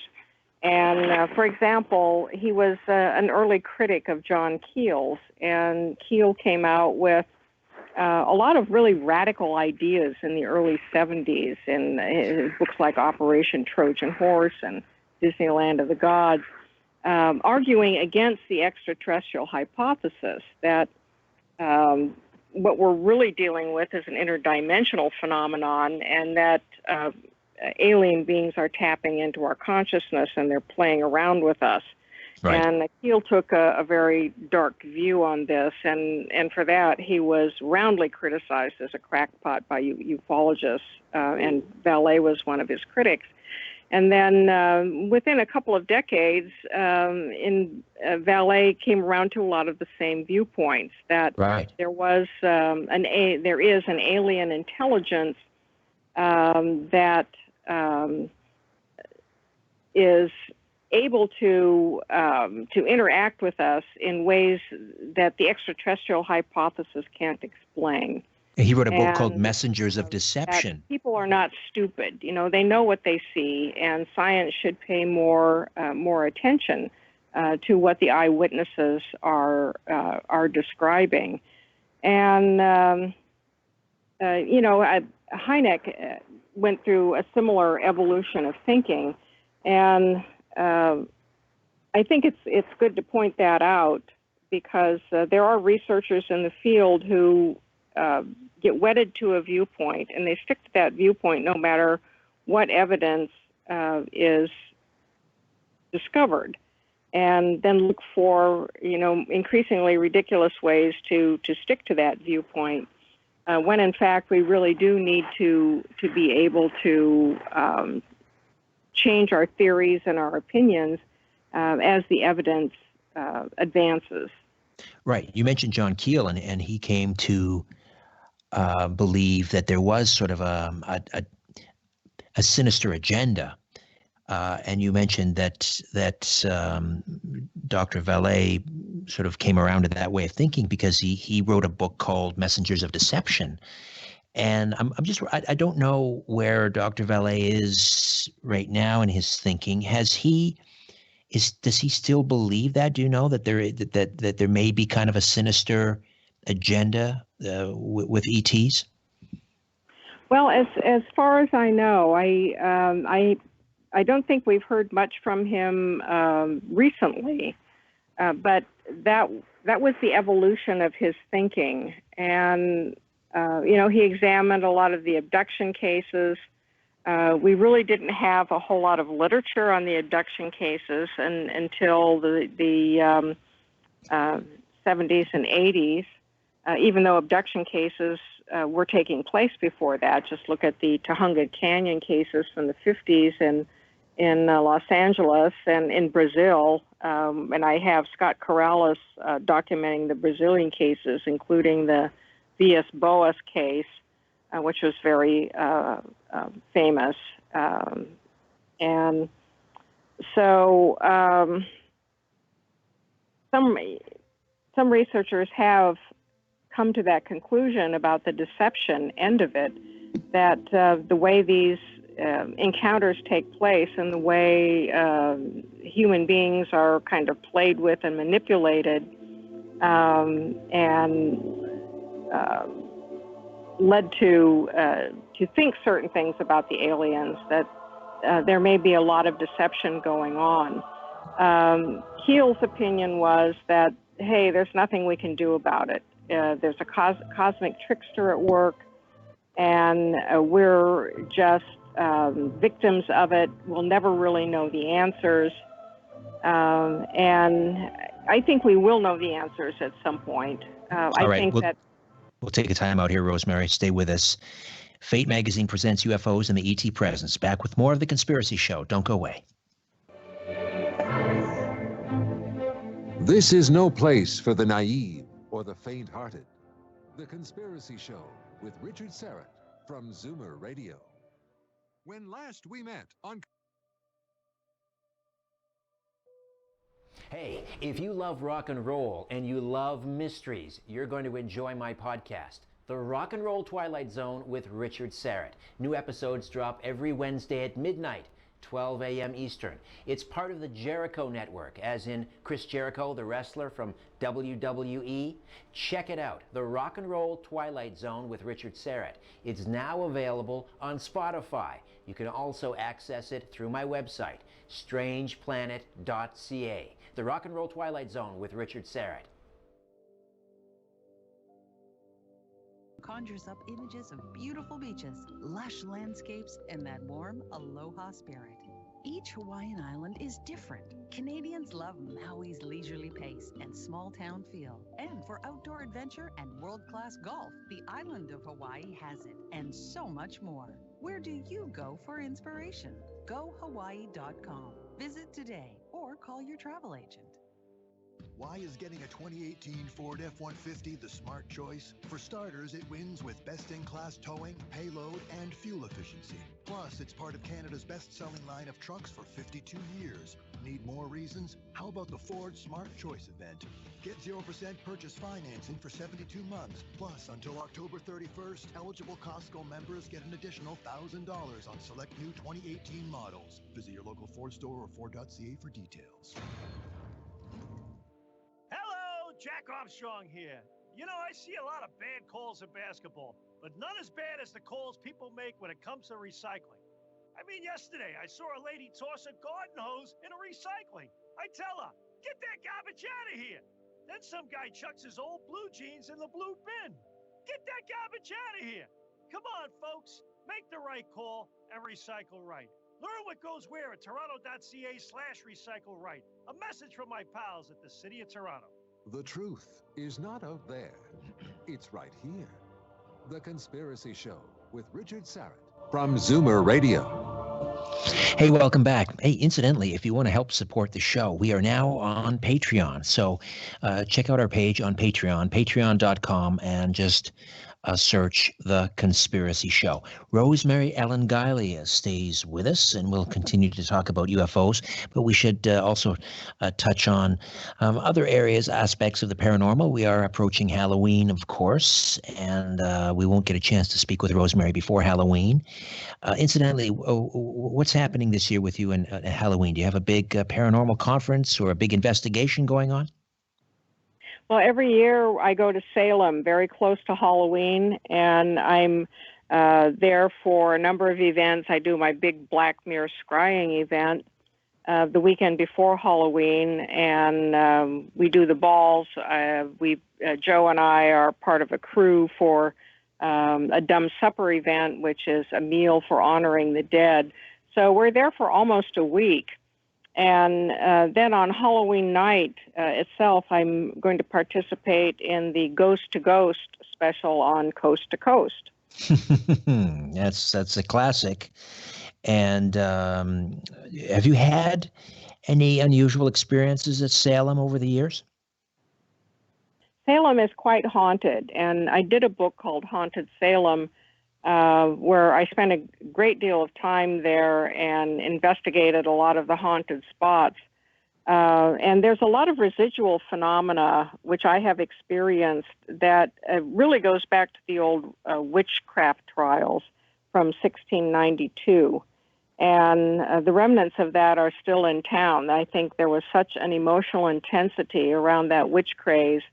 And the 200 or so people who were arrested and accused of witchcraft, and the 19 who were executed and lost their lives, it really left a psychic scar on the town.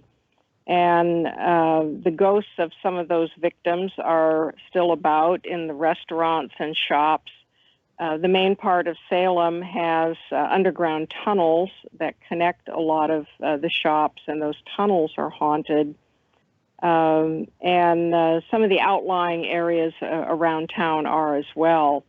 So it's always a spooky experience to go to Salem at any time of the year, but then when you've got the Halloween season and the folklore about the veil between the worlds being the thinnest, and so much attention focused upon the dead, it really adds a lot of collective energy that helps to amplify the phenomena.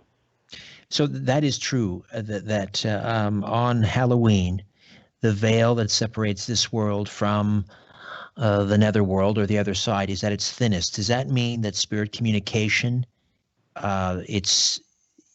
you're more likely to have success with, let's say, a Ouija board or some sort of divination on Halloween? Well, traditionally, the belief is yes. And this goes back a long ways to Celtic festivals, the Celtic Festival of Samhain, which is what Halloween is today. It was end of the season harvest festival.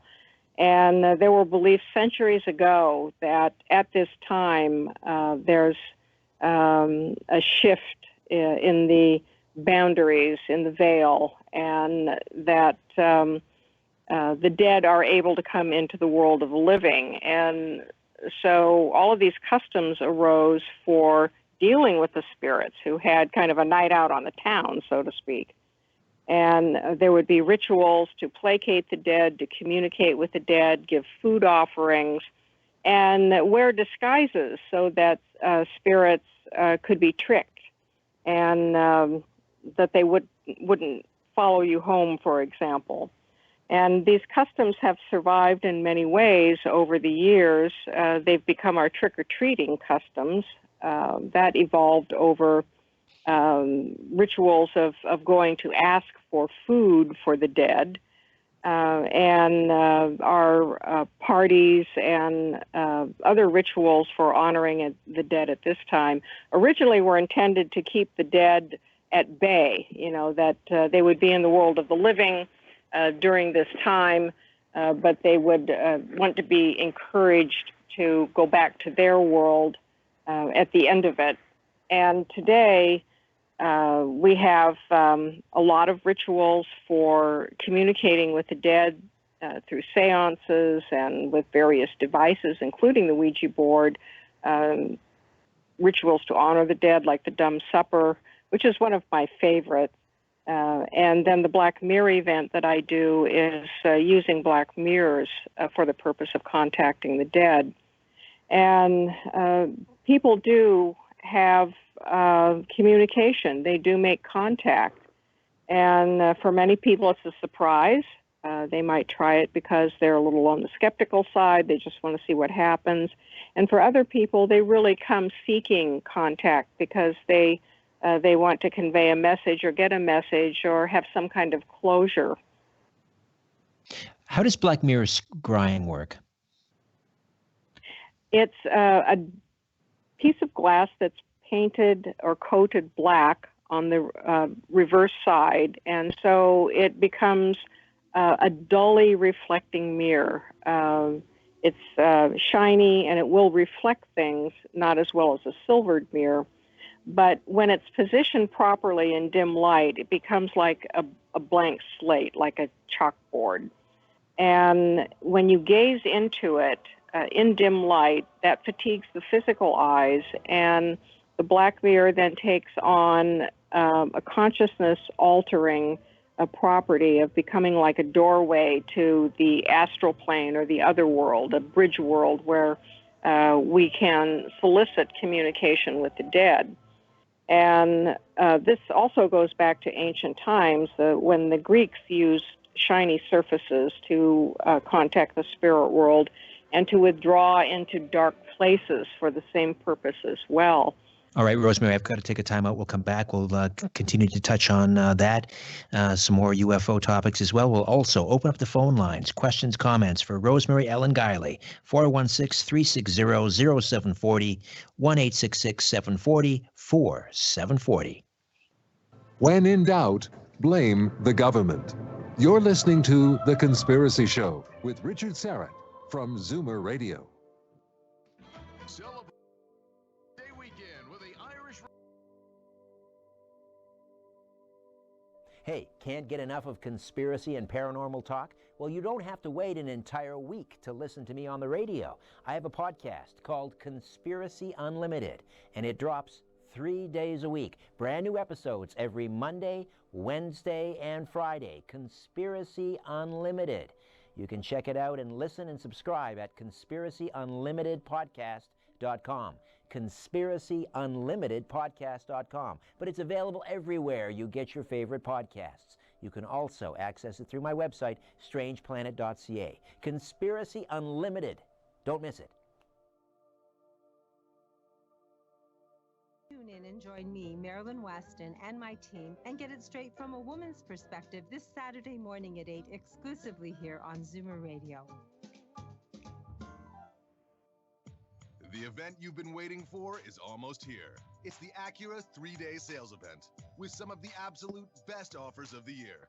Take advantage of lease rates from 0.9% or show-stopping total cash rebates of up to $5,750 on other select Acura models. Mark your calendars. The Acura 3-day sales event is only on from October 18th to the 20th at a dealership near you.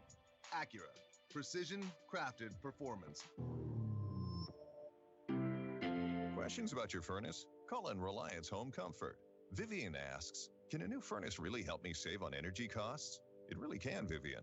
Your furnace accounts for up to 60% of your home energy use. Upgrading to a high-efficiency furnace with an electronic commutated motor can help reduce energy consumption. If it's time to upgrade, right now you can get up to $3,500 in savings and rebates on a featured furnace. When you need help fast. Call on Reliance. Conditions apply. Visit RelianceHomeComfort.com for details. The Conspiracy Show with Richard Serrett is brought to you by Crime and Trauma Scene Cleaners. When you look at the sky, Ever wonder if someone's looking back? This is The Conspiracy Show with Richard Sarrett from Zoomer Radio. To speak with Richard live, call 416-360-0740 or toll free at 1-866-740-4740. And we are back with Rosemary Ellen Guiley, the website visionaryliving.com. Visionaryliving.com. Her new project is an anthology, Fate Presents UFOs and the ET Presence. I want to get back to that in a moment, but I want to finish up our discussion on divination. We were talking Halloween and black mirror scrying. Have you had any success with this technique? I have, indeed, Richard. I've used black mirrors for a good number of years. They're very good for strengthening psychic ability, for sharpening up clairvoyance. They can be used for other purposes besides contacting the dead. You can contact spirit guides, even angels. You can use them for divination of the future, look into the past. They've been used for past life regression. I've had paranormal groups take them out on investigations. They've been used in seances, and I've used them in seances too for mediumistic kinds of communication. So I've had quite a bit of success with them throughout the years, and Joe, my husband, and I have conducted many workshops all over the country. Next year we're doing black mirror workshops in England as well. And we've witnessed people having astounding experiences with the mirrors. Some people don't, at least right at first. I think a lot of it depends on how willing you are to suspend disbelief and go with your experience. Some people analyze and, they have a tendency to dismiss things as imagination when in fact it's their psychic faculty taking over. People will see things in the mirror. They will hear voices, feel touched. We've had apparitions manifest in the room while people are mirror gazing, and all kinds of things can happen. We actually had a pet manifest for the very first time in one of our sessions that we did in Michigan this summer. And at the end, we invite people to share their experiences. And a woman described in great detail and very emotionally how she had seen a very beautiful field setting, and she was reunited with two of her pet dogs who had passed over. And it was a very emotional experience for her. Well, the woman next to her had an experience where while she was gazing into the mirror, she saw in the room a small dog dart under this woman's chair and then disappear. And we figured that this was a manifestation of one of the pets that this other woman had connected with in the mirror scrying. Let's go to the calls and say hi to Joey in Arkansas. Joey, good morning. Welcome to The Conspiracy Show. Hi, good morning, Richard. I've really enjoyed the show and the guests. Rosemary, how are you? Oh, I'm doing well, thank you. It's the busy season. Yes, ma'am, it is. I have a question about something earlier you talked about, the UFOs. I remember, I think it was around 2001 was probably the latest. There was a UFO discovered on the beach that had, I don't know if they said it washed ashore or, but it had hieroglyphics on the side of it. And I remember seeing it when it came out from sources on the internet, but it's been since been removed from the internet. I can't find any pictures on it, and I wondered if you had any knowledge about that particular discovery for the hoax, or what your opinion on that. Can you be was. a little more specific? Where did it wash ashore? Oh man, Richard, I can't remember. It was a tropical island. I do know that. I don't know. Does that sound familiar, I don't know Rosemary? the country it was in. Nothing on a tropical isle is coming to mind. I don't know what case that would be, but there are other cases where people have recovered debris from alleged crashes, and or they've witnessed something being taken away, like the Kecksburg case in Pennsylvania back in the 60s, where an object crashed into a lake, and people said they saw kind of a cone-shaped object under a tarp being carted away by the military. So there is physical evidence out there, as well as the evidence that at least some of these craft do seem to be more shape-shifting in nature, and perhaps other contactees and witnesses have also talked about their impressions that these craft are at least in part living organisms as well. But I'm sorry, I don't know the exact case you're referring to. Yeah, we need some more details. If you can remember any other details, get back to us, Joy, or even send me an email or a text. You can email me at richardsarrett1@gmail.com. And then if we have some more details, then maybe we may be able to to answer the question a little better. But thank you for checking in from Arkansas.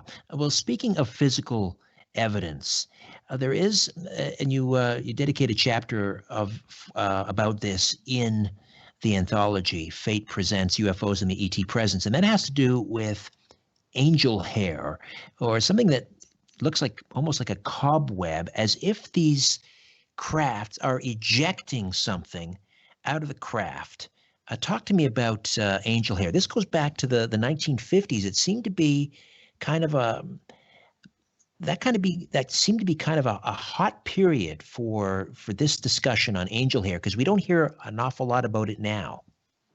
We certainly don't, and it seems that ufology goes through waves of things, which is quite interesting in and of itself, with different characteristics holding forth for a while and then morphing into something else. This article was done by Ray Palmer, who was one of the co-founders with Curtis Fuller of Fate magazine. And the angel hair is kind of a wispy white substance that has been or was found on the ground, for example, after there'd been UFO activity. Some of it was even collected and chemically analyzed. In one case, Palmer talks about an analysis that showed the substance to be organic, and that it could be dissolved in hydrochloric acid, and that it had inflammable characteristics as well. And there were speculations that, well, this wasn't really coming from UFOs. It was probably, the debunker and the skeptic side of it. It was kind of like silky kinds of threads that we find in milkweed that floats around, cottonwood, and things like that. But this angel hair was a commonly reported characteristic for some years, and then just kind of literally vanished. I mean, we rarely hear about angel hair anymore. And his speculation was, are UFOs ejecting something from the craft? Could this be like perhaps waste that they might dispel into the atmosphere? It was also described... Sorry. He also made the suggestion that it could be like chaff, which is sometimes ejected by fighter planes. During World War II, it was used in other eras to confuse radar. That's right, yes, and maybe it would have that property as well. There were some descriptions of it as more foam-like rather than silky thread, that there seemed to be some variations in these substances. There was one case from 1957 where this foam-like substance was actually touched, and that it had kind of a numbing effect. And nobody ever was able to ascertain exactly what this angel hair range of substances, exactly what they exactly were and what their purpose was. I did like the explanation about the radar, something to confuse radar that our own terrestrial craft had used, and that, who knows, maybe the alien craft were trying to throw us off their trail with the ejection of angel hair. But then that raises the question, if it was some sort of effective thing for aliens to eject back then, what changes occurred that it rarely happens anymore? Well, that was 60 years ago. I mean, who knows? We evolve, perhaps so too have they. Maybe their technology is just better now. They don't need that anymore. Well, it could be, and I also think it's because we've made some shifts in consciousness, and there has been more of an inquiry now on the nature of human consciousness and the fact that these experiences may take place in alternate realities. They're not physical experiences on Earth in 3D reality, but a lot of these contact experiences and sightings involve these alternate realities. Rosemary, how do people get a copy of Fate Presents UFOs and the ET Presence? It is available on Amazon and in select bookstores right now. The ebook will be coming out next week. Fantastic. And again, the website is visionaryliving.com. Rosemary, until next month, you have a terrific Halloween. Well, you stay out of trouble, Richard. No danger at this point that I'm going to get into any kind of trouble. All the best, Rosemary. Thank you. Thank you, Richard. Good night. Good night. All right. Back next week with a brand new program. In the meantime, don't be afraid. There is nothing concealed that won't be revealed, and nothing hidden that won't be made known. What you hear in the dark, speak in the light, and what I say in a whisper, proclaim from the housetops. Move over